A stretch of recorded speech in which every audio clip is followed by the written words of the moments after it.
Assalamualaikum warahmatullahi wabarakatuh.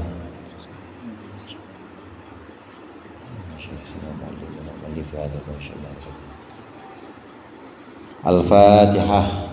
A'udzubillahi minasyaitonir rajim. Bismillahirrahmanirrahim. Ar-Rahmanir-Rahim. Maliki yaumiddin. Iyyaka na'budu wa iyyaka nasta'in. Ihdinas siratal mustaqim. Shiratal ladzina an'amta 'alaihim ghairil maghdubi 'alaihim waladdallin. Amin.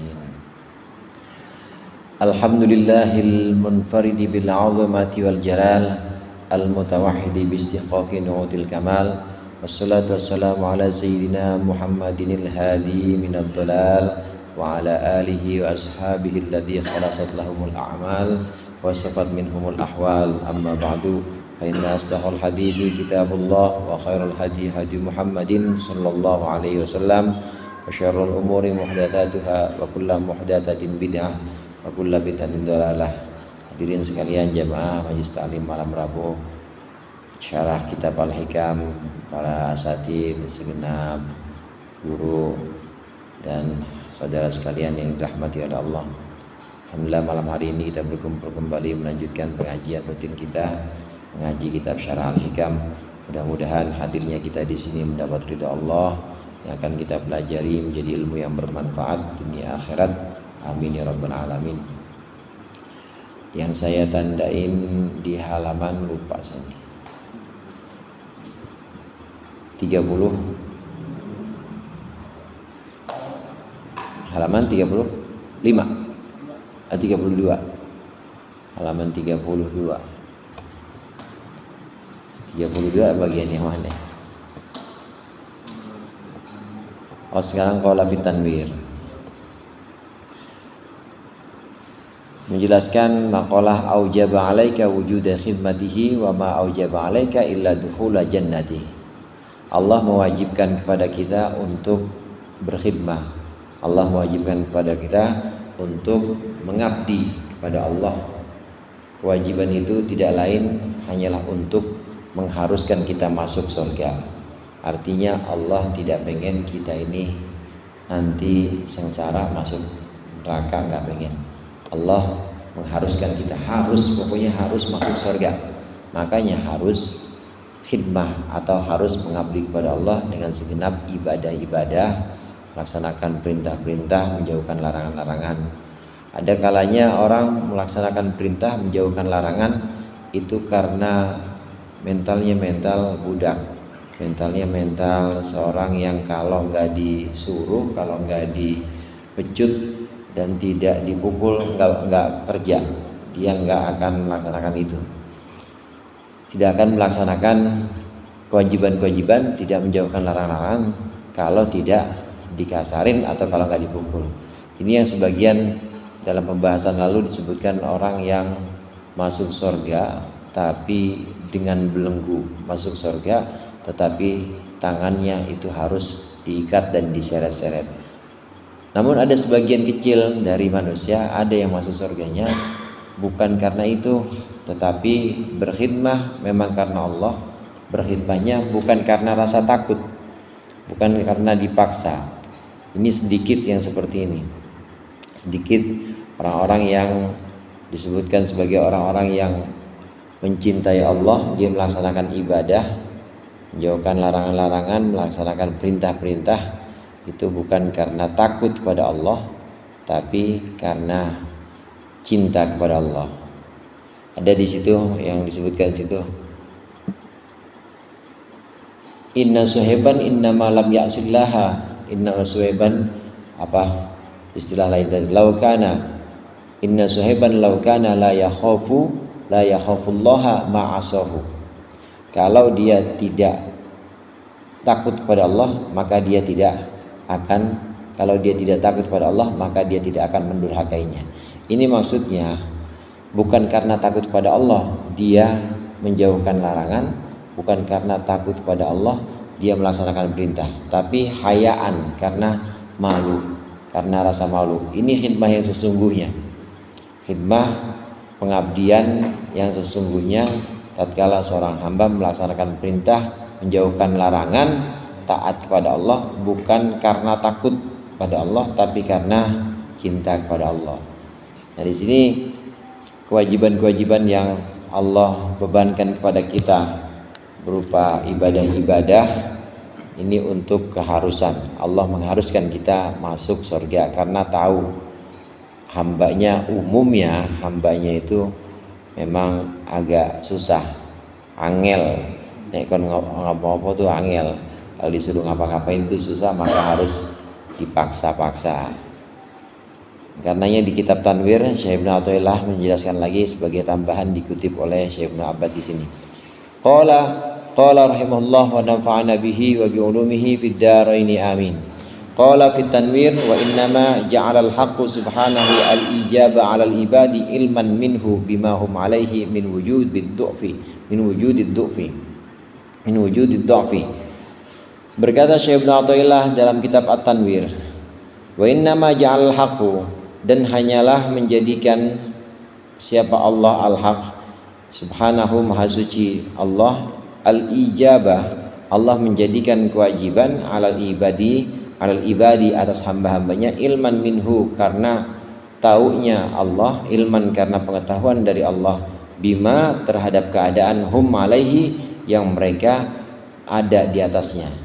Apa keadaan yang dimaksud min wujudid dhafi, yaitu wujudnya lemah, kelemahan, wa bima nufusuhum muttasifatun bihi, dan dengan keadaan yang nafsu-nafsu atau diri-diri mereka bersifat bihi dengan ma, min wujudil kasali, yaitu wujudnya malas, fa aujaba alaihim, maka Allah mewajibkan atas mereka ma aujabahu, perkara-perkara yang Allah wajibkannya, li'annahu, karena sesungguhnya lau khayyarahum, apabila Allah menyuruh milih, apabila Allah memilihkan hum untuk mereka, menyuruh milih hum untuk mereka, fima aujaba alaihim, dalam perkara yang Allah wajibkan atas mereka, lam yakunu bihi qaimina, maka tidak akan ada mereka itu terhadap ma aujaba, terhadap yang diwajibkan, qaimina, melaksanakan, illa qalilan, kecuali sedikit, wa qalilum mahum, dan itu sedikit sekali mereka. Faujaba alaihim wujuda ta'atihi, maka Allah mewajibkan atas mereka mewujudkan ketaatan kepada Allah. Wa fit tahqiqi ma aujaba alaihim illa dukhul jannati, dan maksudnya, kenyataannya, ma aujaba alaihim, tidaklah Allah mewajibkan atas mereka pengabdian atau khidmah itu, illa dukhul jannatihi, kecuali Allah mewajibkan masuk surganya. Fasaqahum ilal jannah, maka Allah mendorong mereka, menggiring mereka ilal jannati, ke surga, bisalah silil ijabi, dengan rantai-rantai kewajiban.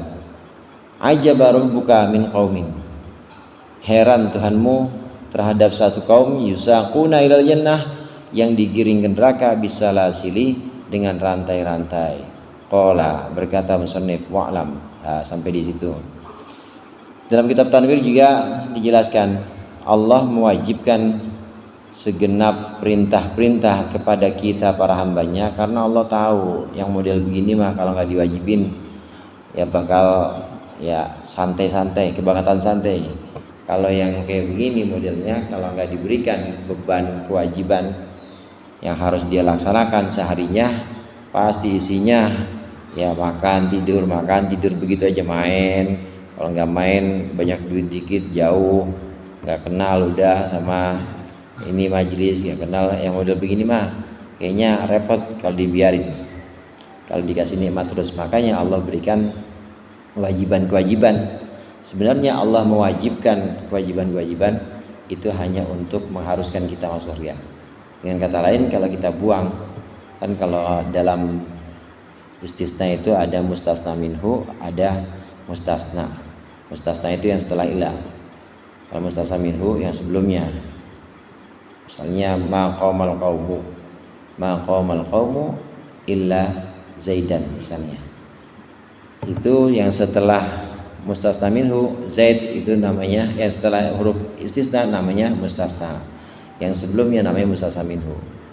Ini kalau disebutkan tadi wa ma aujaba alaihim illa aujabahum dukhula, wa ma aujaba khidmatahu illa aujaba dukhulat jannati. Itu maksudnya kalau kita buang mustasna minhunya, jadinya istisna mufarrag, istisna yang perlu sempurnakan. Tidaklah Allah mewajibkan, asalnya tidaklah Allah mewajibkan kita ibadah kecuali Allah mengharuskan kita masuk surga. Nah, kalau kita buang mustasna minhunya, tidaklah Allah mewajibkan kecuali kita masuk surga. Jadi sebenarnya pengennya Allah, sayangnya Allah kepada kita, rahmat Allah kepada kita, pengennya kita itu bahagia. Makanya dibebankan kewajiban-kewajiban ini, dibebankan taklif yang harus kita laksanakan. Ada sholat, ada puasa, dan berbagai macam kewajiban. Kewajiban-kewajiban ini memang untuk menggiring kita, menarik kita ke neraka. Jadi bukan pengen menyiksa, bukan pengen menyulitkan. Ma ja'alallahu alaikum min haraj. Allah tidak pernah sedikit pun memberikan kesulitan kepada kita yang kita terasa sebagai sesuatu yang itu wajib. Itu sebenarnya bukan kesulitan, itu adalah sesuatu yang ingin membawa kita ke surganya Allah. Anak-anaknya juga begitu, kadang disuruh ngerjain PR, suruh bikin tugas, kemudian suruh laporan orang tuanya juga. Ada buku apa namanya tadi, buku ini ya, buku monitor apa buku penghubung antara orang tua sama murid. Itu tiap hari harus ada seperti itu. Bukannya guru pengen nyusahin, bukan, tapi supaya anak itu nanti terbiasa dan nikmat dengan ilmunya. Kalau udah merasakan nikmatnya ilmu atau nikmatnya pengetahuan, dia udah ngerasa tahu, tahu. Gara-gara diajarin sama guru, akhirnya saya tahu nih. Itu kenikmatan yang sangat luar biasa.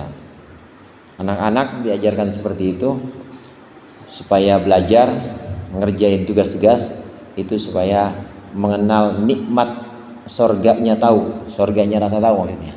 Orang kalau udah tahu, udah ngerti, paham, itu nikmatnya tidak bisa dibandingkan dengan nikmat-nikmat yang sifatnya fisik atau hissi. Kita kalau tahu bisa matiin lawan lewat catur, kan puas banget rasanya ya. Gue tahu nih 3 langkah lagi nih mau jalan kemana juga, kan rasanya puas banget tuh. Tuh tahu tuh nikmatnya rasa tahu. Nikmatnya rasa tahu itu tidak bisa dibanding dengan nikmat-nikmat yang hindrawi atau nikmat hissi.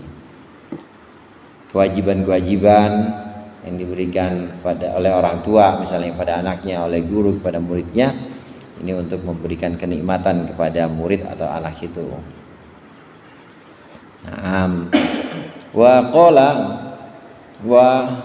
Mana tadi itu? Qala wa'lam, berkata Ibnu Athaillah As-Sakandari, wa'lam rahimakallah, anna talammahna, sungguhnya kita menengok al-wajibati, kewajiban-kewajiban, fara'aina al-haqqa subhanahu, maka kita melihat Allah subhanahu wa ta'ala ja'ala fi kulli ma aujabahu tatawu'an, Allah menjadikan dalam setiap yang Allah wajibkan tatawu'an sebagai suatu perbuatan baik atau tatawu, min jinsihi, kesunatan. Tatawu sebagai sebuah kesunatan, min jinsihi, dari jenisnya. Fi ayil anwa'i, pada rupa atau pada macam ibadah apapun, pada macam kewajiban apapun. Kana liyakuna dzalika tatawu min dzalika jinsi. Ya ada tatawu itu agar menjadi tatawu atau menjadi kesunatan dari jenis yang sama.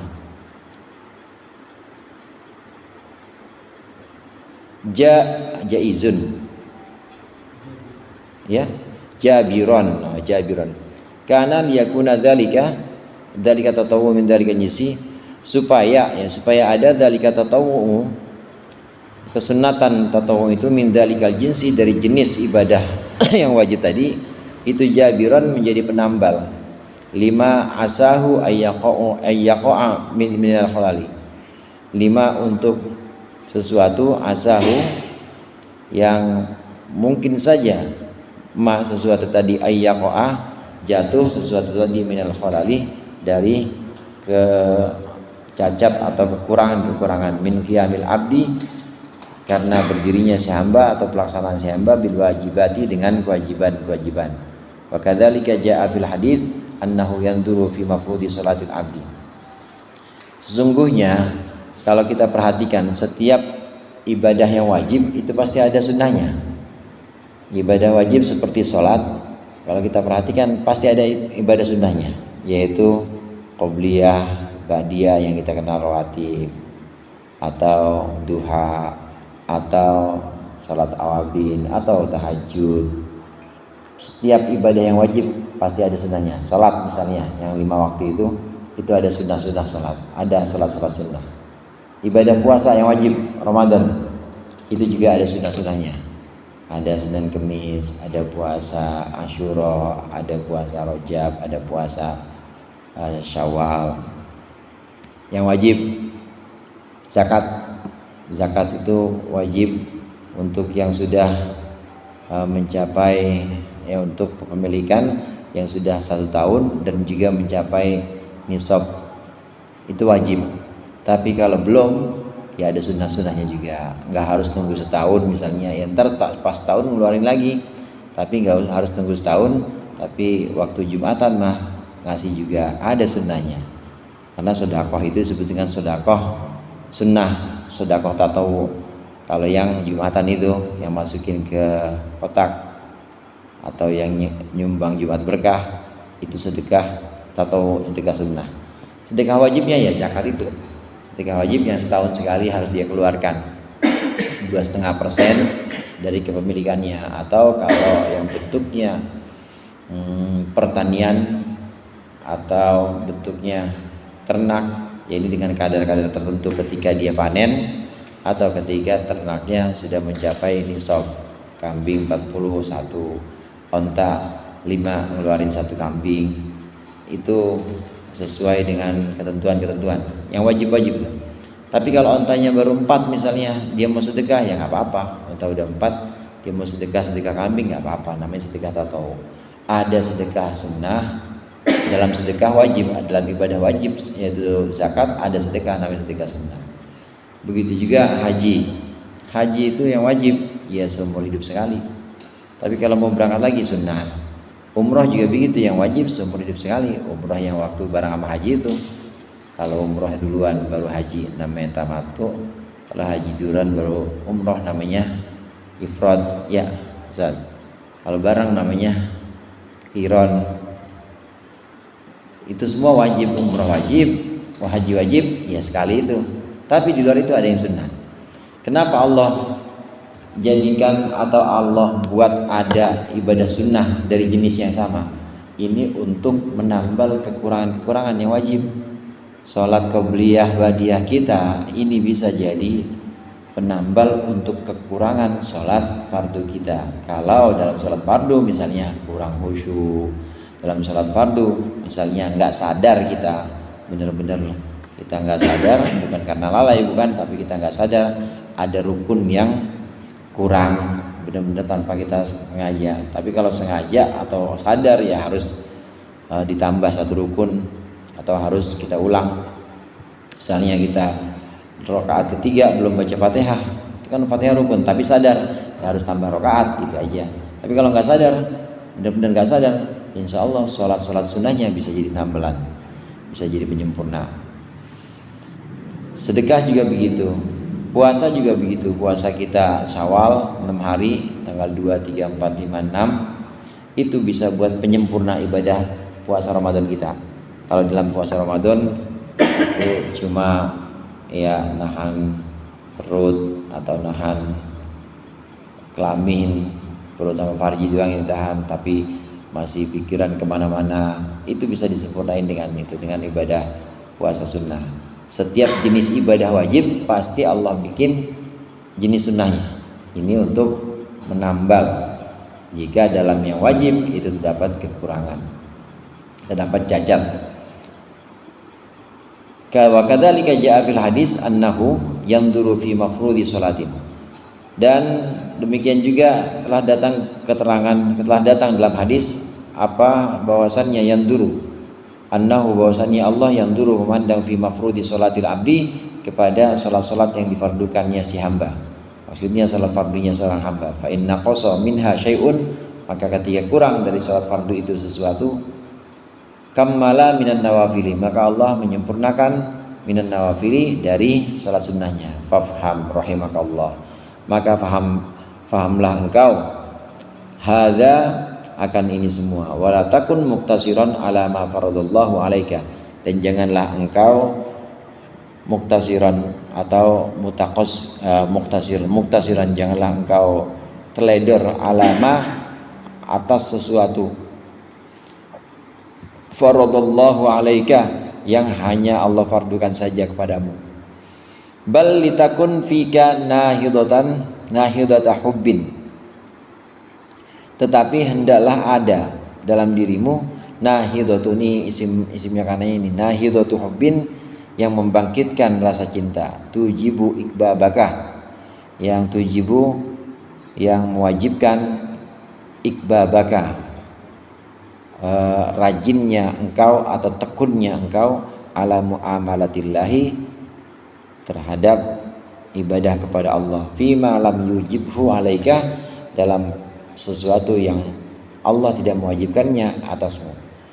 Walau kana al-ibadu la yajiduna fi mawazinihim illa fi'lal wajibat, dan apabila para hamba tidak menemukan dalam timbangan-timbangan kebaikan mereka illa fi'lal wajibat, kecuali perbuatan yang wajib, wa thawaba tarkil muharramat, dan ganjaran meninggalkan yang haram, lafatahum minal khairi wal minnati, maka akan luput dari mereka minal khairi, dari kebaikan, wal minnati, dan juga pemberian, akanlah luput ma sesuatu la yahsuruhu hasirun, yang tidak bisa menghitung apa hasirun, satu yang menghitung, wala yahzuruhu hazirun, dan juga tidak bisa menaksir atau mengira, hazirun sesuatu yang mengira. Fa subhanallahil fatihi, Maha suci Allah yang membuka lil ibadi untuk hamba babal muamalati, pintu muamalah atau pintu ibadah, wal muhayyi, dan Allah yang menyediakan lahum untuk mereka asbabal muasalah, sebab-sebab untuk berhubungan pada Allah. Banyak jalan menuju Roma, kalau peribahasanya begitu. Ada banyak cara untuk berkhidmah kepada Allah. Kalau Allah mewajibkan segenap fardu-fardu itu hanya supaya kita wajib dan harus masuk surga, tapi jangan terus ambil yang minimal aja, jangan kita ambil yang ringkes-ringkes aja. Kalau perlu ditambahin dengan yang sunnah-sunnah.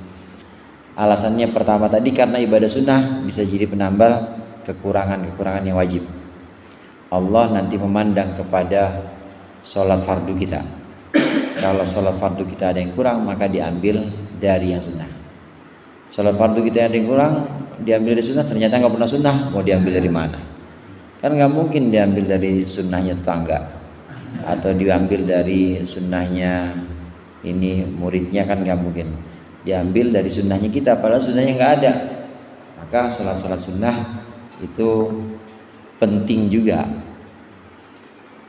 Selain itu, ini ibadah yang sunnah-sunnah, bukan dari jenisnya, tapi sunnah-sunnah misalnya yang ada secara umum, jangan ditinggalkan, karena orang yang sudah biasa meninggalkan sunnah ini nanti satu waktu dia akan meninggalkan wajib. Pasti dia satu waktu akan meninggalkan wajib, karena udah nggak ada ininya lagi, udah nggak ada yang dia tinggalin lagi. Bawa makanan, ya bawa makanan, ya udah yang dibawa ini, yang dibawa cuma nasi doang, nasi goreng, nggak ada lauknya. Mau sampai ke rumah guru bawa nasi goreng, nggak ada lauknya apa-apa, nasi goreng doang, beneran berani banget itu, nggak ada temennya. Jelasnya, belum sampai rumah guru ada kucing.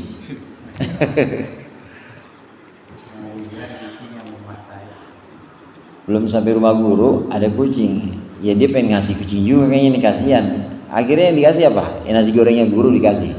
Kan beda kalau nasi goreng tapi ada kerupuknya, kerupuk kemplang ya, yang itu yang di Palembang apa? Iya, kerupuk kemplang. Terus ada ikan pedaknya juga, ada empalnya juga.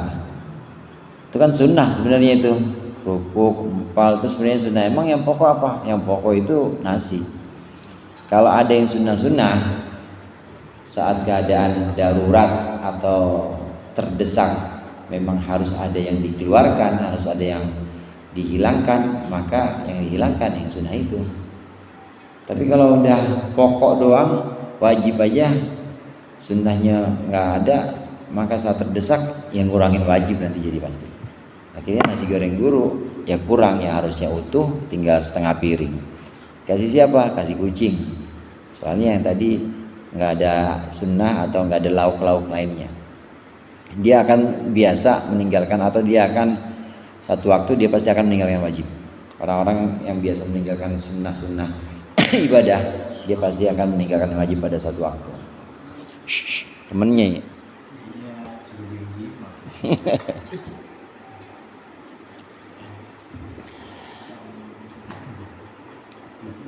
Ibadah-ibadah sunnah sebagai penyempurna.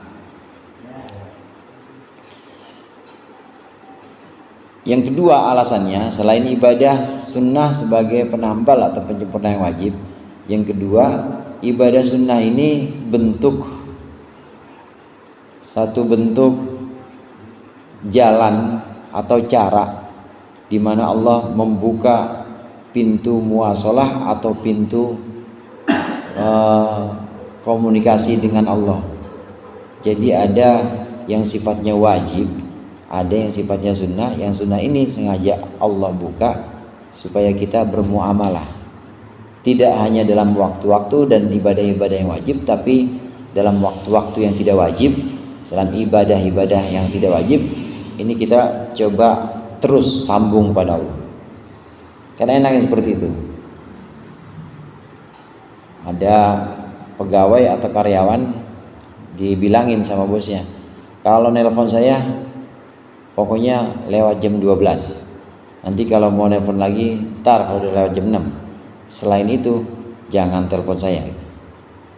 Tapi bosnya ini memang, kecuali kalau memang mendadak, kalau memang ada kabar yang baik, atau kalau memang kamu perlu dengan saya, silakan telepon saya di waktu selain 2 waktu itu. Ini bukti si bosnya ini masih punya toleransi dan masih punya kebijakan buat anak buahnya atau buat pegawai-pegawai dan karyawan-karyawannya, disediain waktu. Demikian juga dalam agama disediakan waktu-waktu yang wajib. Tapi sebenarnya di luar waktu-waktu yang wajib itu masih Allah sediakan lagi. Itu Allah lebih dibanding bos tadi, lebih dari sekedar bos yang tadi. Allah sediakan waktu kapan aja. Sholat itu juga ada namanya sholat sunnah mutlak. Sholat sunnah mutlak yang waktunya nggak terikat. Duha bukan mutlak karena terikat waktu, yaitu di waktu duha. Awabin bukan mutlak karena terikat waktu antara maghrib dan isya.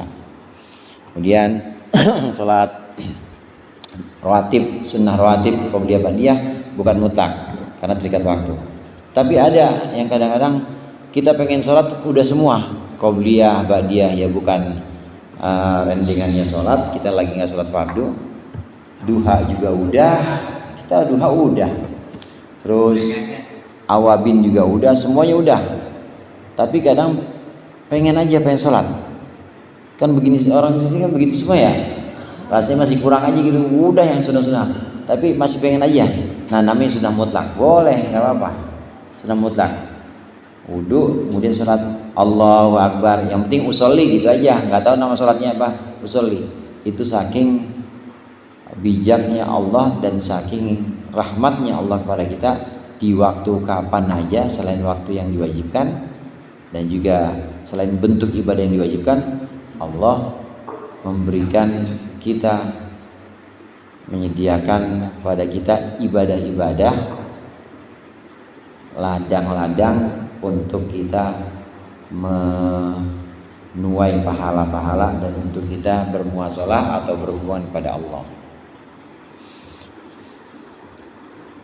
Ini alasan yang kedua. Kalau alasan yang pertama tadi sebagai penambal, alasan yang kedua ini Allah buka asbabal muasalah atau sebab-sebab dan juga pintu-pintu supaya kita terus terhubung pada Allah. Ini Allah buka dengan ibadah-ibadah sunnah itu boleh. Namun demikian saudara, meskipun Allah demikian rahmatnya kepada kita, demikian sayangnya, kapan aja bisa dihubungi, tetap ada rambu-rambunya. Maksudnya tetap ada rambunya. Kalau memang waktu yang diharamkan sholat, ya jangan sholat. Kayak habis asar atau habis subuh tanpa sebab berbarengan, namanya sabab muqarin, dan juga tanpa sebab mutaakhir. Tanpa sebab muqarin dan juga tanpa sebab mutaqaddim. Bukan karena ada sebab sebelumnya dan bukan karena ada sebab yang sedang terjadi. Sebabnya sebab yang gak ada sebab, atau ada sebab tapi sebab yang akan datang. Misalnya sebabnya pengen Allah berikan pilihan kepada kita, kan itu belum ada tuh. Nggak boleh sholat di waktu-waktu yang diharamkan. Demikian juga harus ada rambu-rambu. Waktunya kita lagi demen banget tatawu atau sunnah baca Quran, tapi kalau lagi junub ya jangan baca Quran. Kalau lagi haid ya jangan baca Quran istri kita. Tetap ada rambu-rambu. Walaupun Allah sediakan kesunatan-kesunatan, tetap jangan diterabas rambu-rambu ini. Karena kalau kita terabas lagi rambu-rambu itu, maka yang senang nafsu kita. Dan nafsu biasanya dibisikin sama setan. Terus bang, nggak usah lampu merah. Pokoknya ibadah aja. Kan kata guru, muasalah, asbabal muasalah, kan kata guru, ibadah kapan aja, Allah itu buka pintunya kapan aja. Jadi abang jangan berhenti. Junub dah baca Quran terus. Nggak boleh juga. Istri abang juga begitu, haid nggak apa-apa, baca Quran jangan juga, nggak boleh. Karena di situ nafsu yang senang. Nafsu itu paling senang kalau dia itu punya target, saya harus seperti ini supaya nanti dibilang begini. Tuh senang tuh nafsu begitu. Saya harus seperti ini supaya nanti dibilang begitu. Nanti dibisikin sama setan juga. Sama setan, iya cakep, udah terusin bro, jangan berhenti, kan pengen jadi wali katanya, lanjutin aja, nggak usah pakai rambu-rambu, nggak boleh. Ini yang namanya nafsu fil ibadah, asyahwatu fil ibadah khafiyun, wasyahwatu fil maksiyah jaliyun. Kalau syahwat atau hawa nafsu dalam maksiat jelas lah. Hawa nafsu dalam maksiat seperti maksiat lihat perempuan itu jelas atau nafsunya. Tapi kadang-kala ada hawa nafsu dalam ibadah dan itu sangat samar dan sangat halus. Meskipun asbabul muasalah atau babal muamalah Allah buka pintu ibadah semuanya kapan waktu-waktunya. Yang sunnah-sunnah boleh sampai ada sunnah mutlak. Allah buka juga sebab-sebab kita untuk bisa terus terhubung pada Allah. Tetap harus memperhatikan rambu-rambu. Karena kalau enggak nanti akan dibisikin nafsu dan ya setan juga akan nemenin di situ. Wa alam annal haqqa subhanahu alima anna fi ibadihi du'afa wa aqwiya. Ketahuilah bahwasannya Allah Subhanahu wa taala mengetahui bahwasannya di antara hamba-hambanya du'afa, ada yang lemah-lemah, wa aqwiya, dan juga ada yang kuat-kuat. Faujabal wajibati, maka Allah mewajibkan perkara-perkara yang wajib. Wa bayyana al muharramati, dan Allah menjelaskan perkara-perkara yang diharamkan. Faddu'afa'u iqtasaru 'alal qiyami bima aujaba wa tarka bima harrama.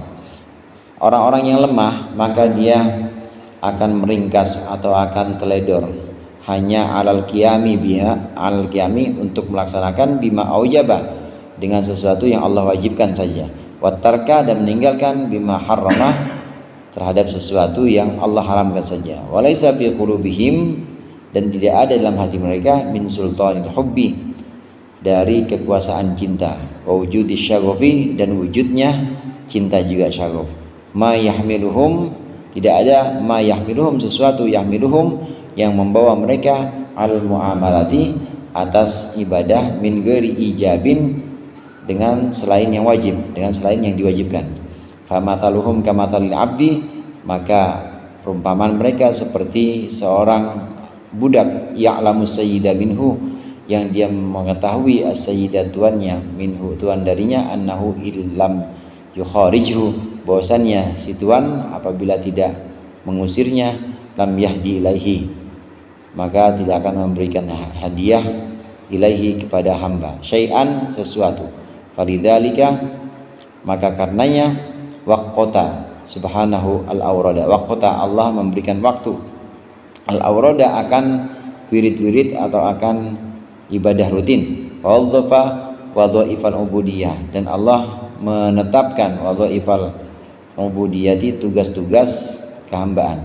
Wa arrafa dzalika bit-tari'i wal gharibi waz zawali, dan Allah memperkenalkan itu bit-tari'i, dengan yang terbit, wal gharibi, dan yang tenggelam atau terbenam, waz zawali, dan yang condong, yang tergelincir, wa sayyururati dzilli kulli syai'in, dan jadinya bayangan segala sesuatu, mithlahu, semisalnya sesuatu, fis sholati, dalam salat, wabil hauli fil amwali annamiyatil aini, dan dengan haul dalam harta-harta yang tumbuh, harta-harta yang tumbuh bentuknya atau tumbuh hasilnya, wal masyiyati, dan hewan, wabi waktu husul manfaati, dan dengan waktu hasilnya manfaat, fi zar'i, dalam tanaman atau pertanian, wa atau haqqahu yauma hasadihi, dan mereka wa atu haqqahu yauma hasadi, waktu haqqahu yauma hasadi, dan datangkanlah oleh kalian semua yauma hasadihi. Ini ayatnya apa tuh sebelumnya Ustaz? Waktu haqqahu yauma hasadi,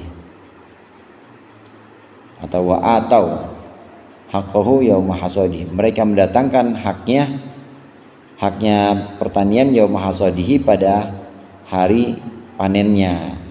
Wa bi asyri dzulhijjati, dan dengan 10 Dzulhijjah, fil haji, dalam haji, wa bi syahri ramadhana, dengan puasa Ramadan, fis siyami, dalam puasa, wa wadhafa al wadhaifa, maka Allah menetapkan tugas-tugas, waqtaha, dan Allah mewaktukannya, wa ja'ala lin nufusi fiha fushatan, dan Allah menjadikan fashatan, dan Allah menjadikan untuk diri, untuk setiap orang, fiha, di dalam ibadah-ibadah itu, fashatan, akan ke tafassahu, keluasan. Allah memberikan keluasan,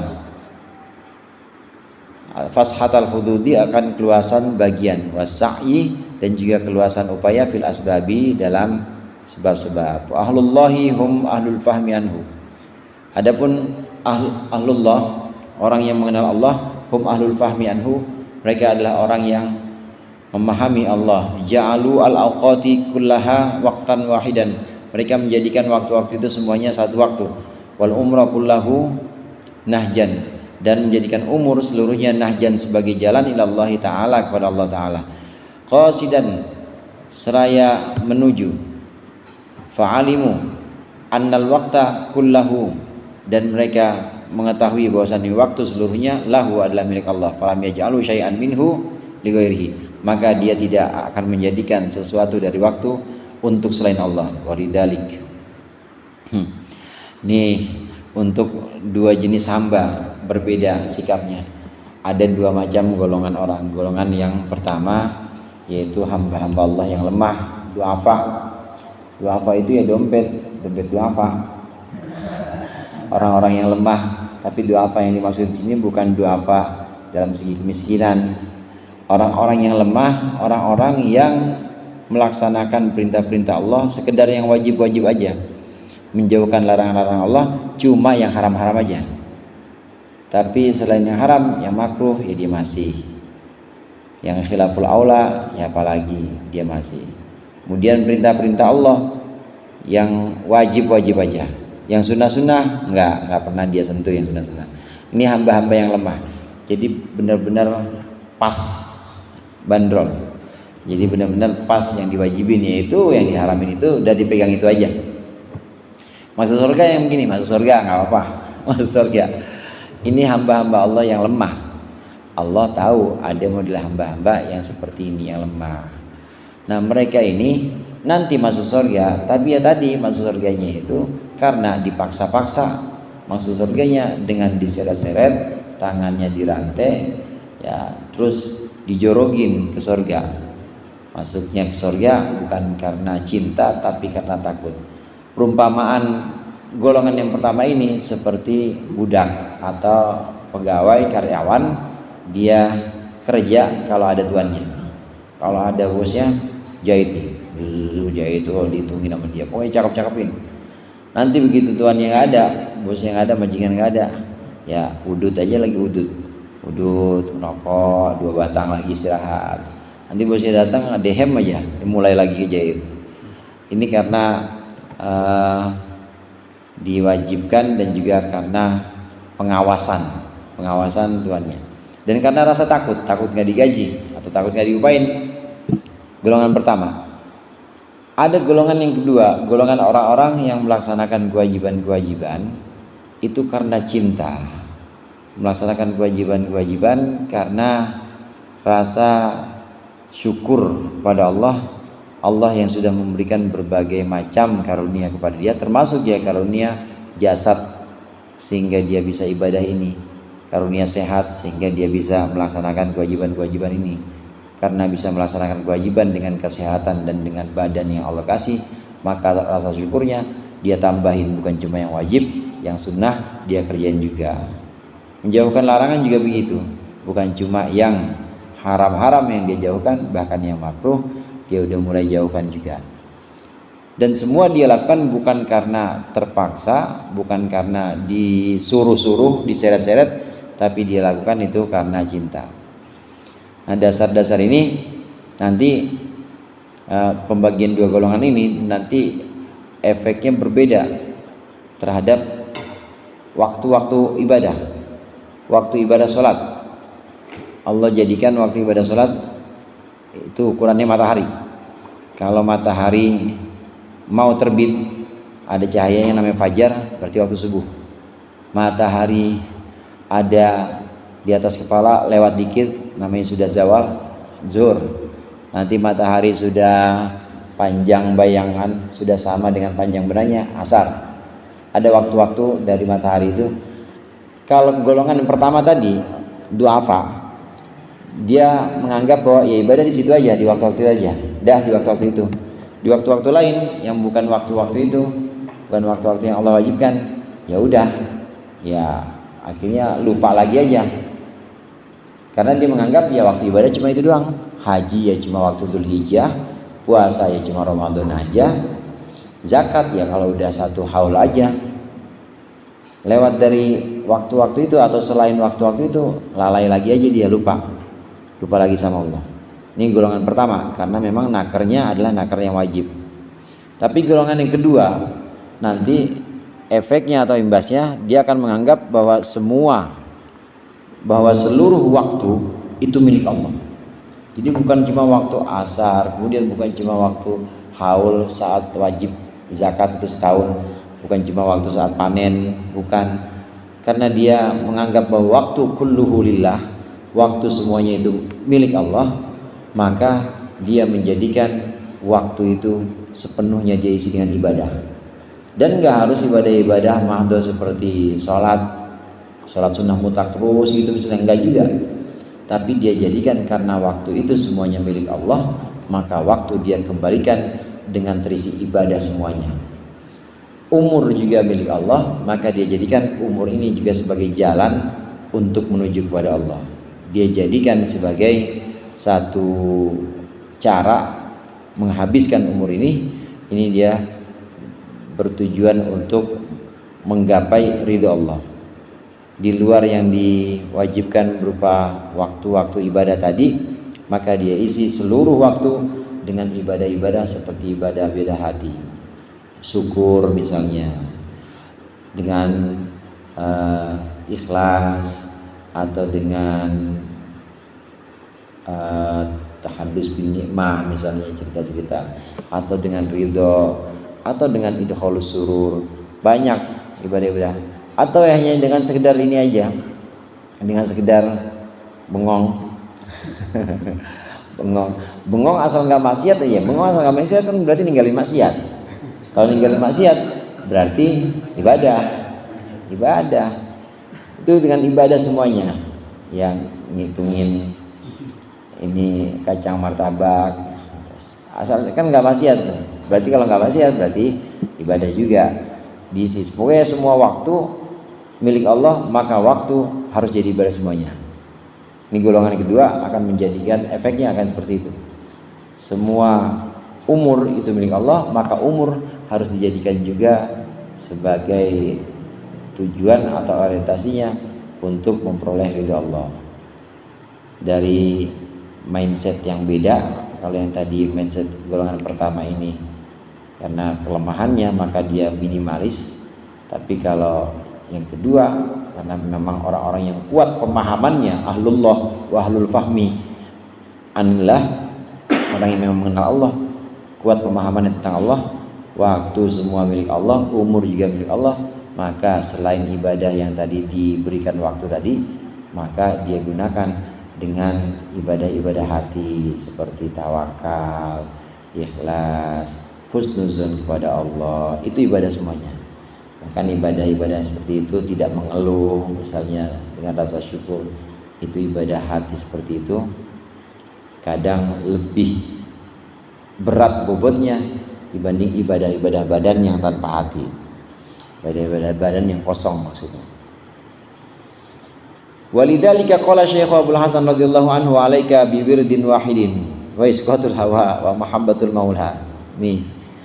Karenanya Syekh Abdul Hasan Asy'adzili berkata, alaika wajib atasmu bi wirdin wahidin, dengan satu wirid saja, dengan satu kebiasaan saja. Wa huwa isqatul hawa, yaitu menggugurkan hawa nafsu, menjatuhkan hawa nafsu. Wa mahabbatul maula, dan mencintai Tuhan. Abad al-mahabbatu an tastamila. Abad itu enggan.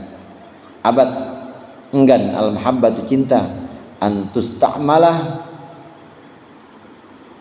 cinta itu diperlakukan muhibban sebagai cinta, illa fima yuwafiqu mahbubahu, kecuali untuk sesuatu yuwafiqu yang cocok atau yang pas mahbubahu dengan kekasihnya.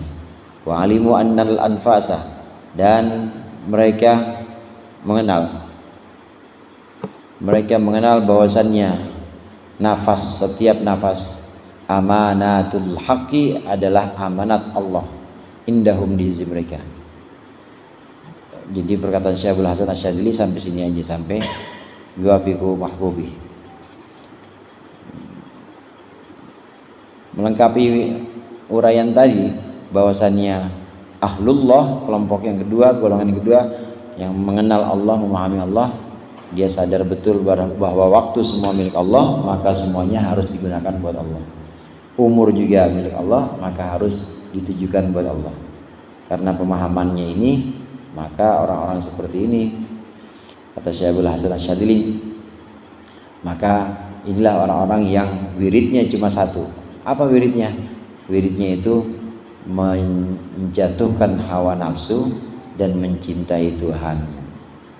Mencintai Tuhan. Tapi ingat, yang namanya cinta itu tidak akan bisa dinamakan cinta kecuali melakukan sesuatu yang diinginkan oleh kekasihnya.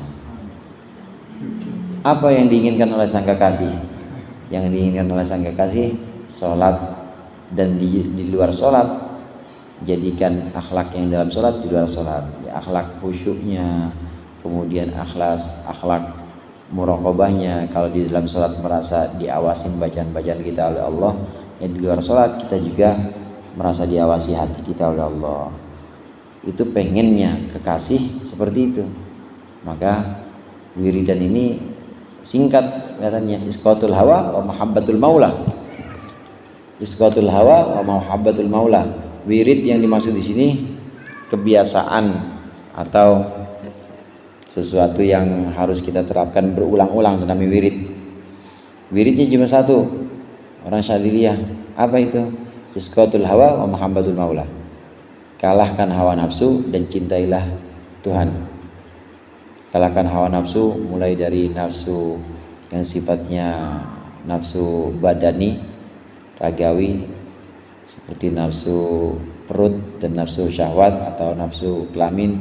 Kemudian nafsu-nafsu yang lain yang sifatnya non ragawi, seperti pengen dipuja, dihormati, itu dikalahkan semuanya. Dan yang kedua, mencintai Tuhan dengan cara menuruti apa yang diinginkan oleh Tuhan Sang Kekasih.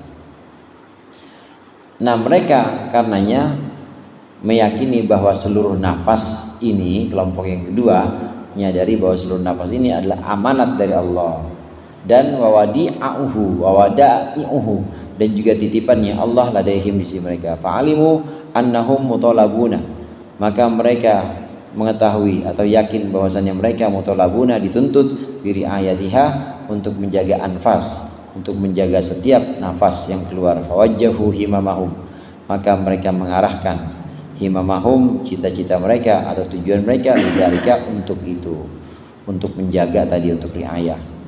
Wa kama annalahu ar-rububiyatud daimatu, dan sebagaimana hanya milik Allah saja ar-rububiyatud daimatu, rububiyah atau perawatan yang langgeng. Kadzalika huquq rububiyati, demikian juga hak rububiyahnya Allah. Alaika, wajib atasmu, daimatun, itu juga langgeng. Farububiyatuhu ghairu muaqqatin, maka rububiyahnya Allah itu tidak ada waktunya. Bil awqati, tidak diwaktukan dengan waktu-waktu tertentu. Fa huquq rububiyati alaika, maka hak-hak rububiyah Allah yang wajib atasmu, yang bagi antakuna aidun kadzalik, sehingga juga ada huquq rububiyah tadi, kadzalika, seperti itu. Maksudnya tidak ada waktunya, lidzalika, karena alasan itu. Rububiyah, robba yarubbu, itu artinya merawat, menciptakan, memelihara, menjamin. Bisa punya beberapa arti. Robba yarubbu itu mulai dari menciptakan, merawat, memelihara, menjamin kelangsungannya, itu namanya robba yarubbu. Allah punya rububiyah, sifat rububiyah. Sifat rububiyah Allah ini, Allah yang menciptakan kita, merawat kita, walaupun gak langsung. Allah rawat kita masih kecil melalui tangan orang tua kita. Allah rawat kita lebih sempurna melalui guru-guru kita, yang dirawat bukan cuma badannya, tapi dirawat juga pemahamannya. Allah rawat kita terus, Allah merawat, dan juga Allah memelihara. Sekarang masih pada jadi orang kan ya? Itu masih dipelihara berarti sama Allah.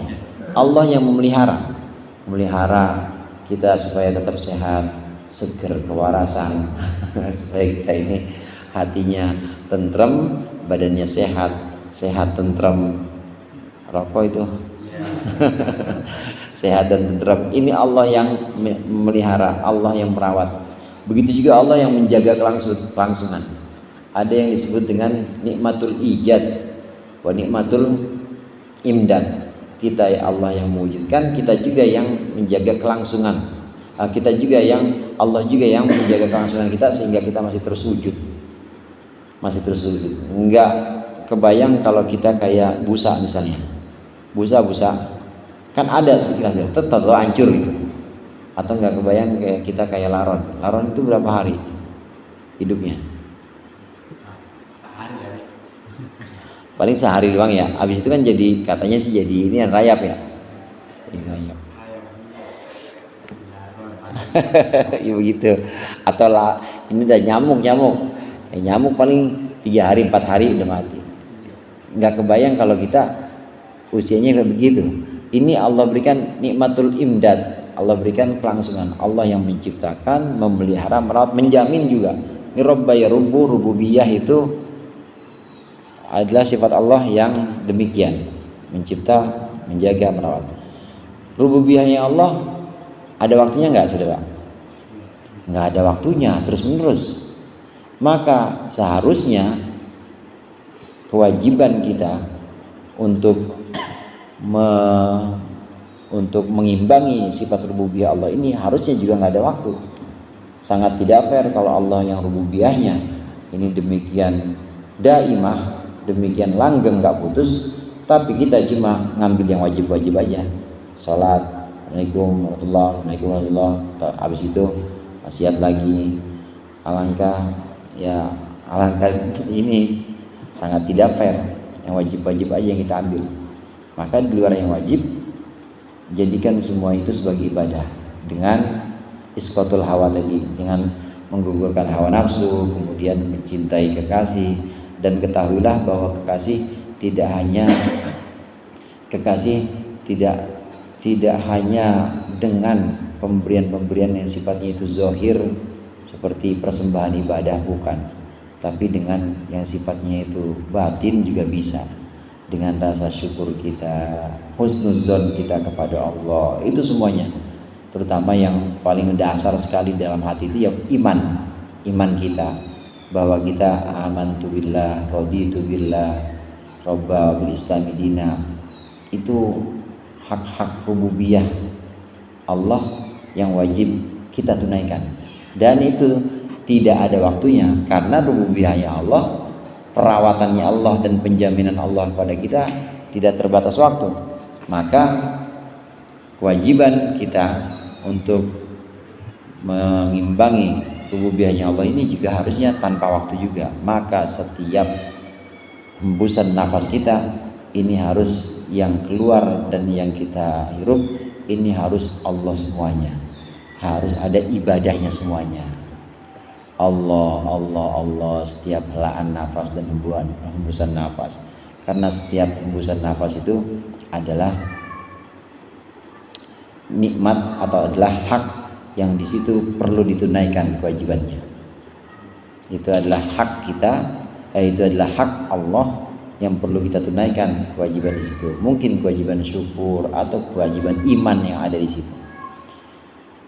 Ibadah-ibadah yang terikat waktu seperti sholat Ramadan ada kodoknya nggak? Ada. Tapi ibadah-ibadah yang justru nggak terikat waktu nggak bisa kodok, itu nggak bisa. Napasnya kita yang barusan lupa syukur tadi, nggak bisa kita syukurin. Anak syukur udah ada lagi soalnya napas yang berikutnya. Udah habis, udah lewat begitu aja luput, dan kita nggak bisa nambel atau nggak bisa bayar yang udah lewat tadi. Maka setiap detak jantung, setiap helaan nafas kita itu semua ada hak rububiyah yang wajib kita tunaikan, karena Allah yang merawat kita di situ, Allah yang menjamin kita.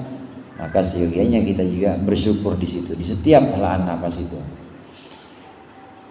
Man istaghroba ayyunqidahullahu min syahwatihi wallahu a'lam bishawab. Mudah-mudahan bermanfaat. Lebih kurangnya mohon maaf. Wallahul muwaffiq ila aqwamit thoriq. Wassalamualaikum warahmatullahi wabarakatuh.